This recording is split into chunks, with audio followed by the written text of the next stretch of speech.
Welcome to Perfection's Clutch Training Lab. I've got three examples of what are called pull-type clutches on the bench today. This first one was used on some Camaros, Firebirds, and the design like this was used on some Corvettes. It's called a pull-type because the bearing is pulled towards the transmission rather than being pushed towards the engine for release. Now on this particular application, the only challenge to it is the correct position of the fork during the installation process. We've got a bolt-in in the kit, shows you the correct way to position the fork and how to lock it in to that bearing. The next style system we want to look at belongs to the Hyundai Tiburon, Sonata, Kias. It is a quick connect style pull type clutch. This bearing goes on the transmission first, then we install the transmission and use the fork to lock the bearing in. The only problem here, please do not install the bearing on the clutch cover while you're looking at the clutch. If you install that, it'll be very difficult to get it out. We've got a bolt-in the kit, shows you the correct way to service this particular system. But the system we're focusing on today belongs to the Isusu family. Troopers, Rodeos, Amigos, was also used in a Honda Passport, used in a couple of Mitsubishi applications, and several Mazdas. This is a quick connect, quick disconnect. And one of the big challenges to this is how to remove the transmission. You have to unlock the bearing from the retaining ring system prior to removing the transmission. You can't get your hands in there, so we're going to have to use a long screwdriver, and there's a hole in the bottom of the transaxle or transmission.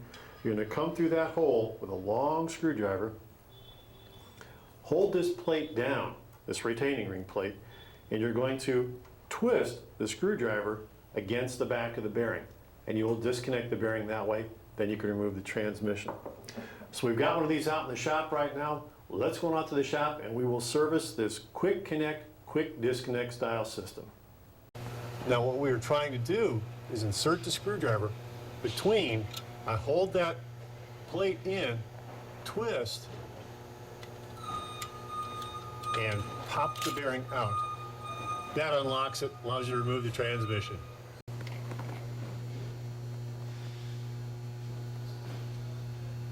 Very carefully position the screwdriver between the front face of the bearing and the ring or washer or whatever you'd like to call it that holds the retaining ring on the clutch.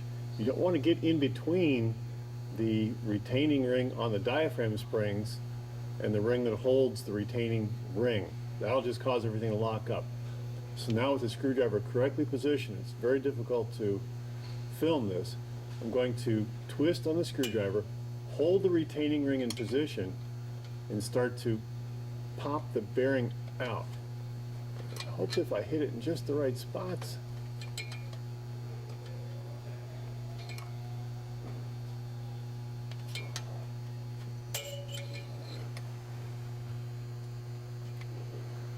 Now that I can move the fork like this, it is released. So I had to wedge it in there a couple of places, work it a couple of times, twist, and it popped out.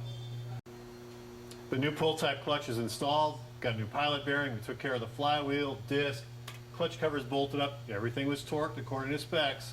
Now the one thing we really want to point out, do not install the clutch release bearing on the retaining ring on the clutch cover right now.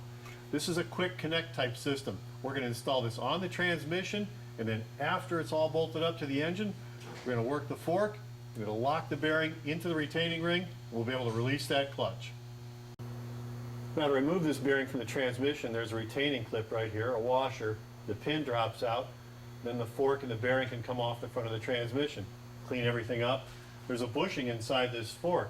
Lubricated it back up with grease, cleaned everything.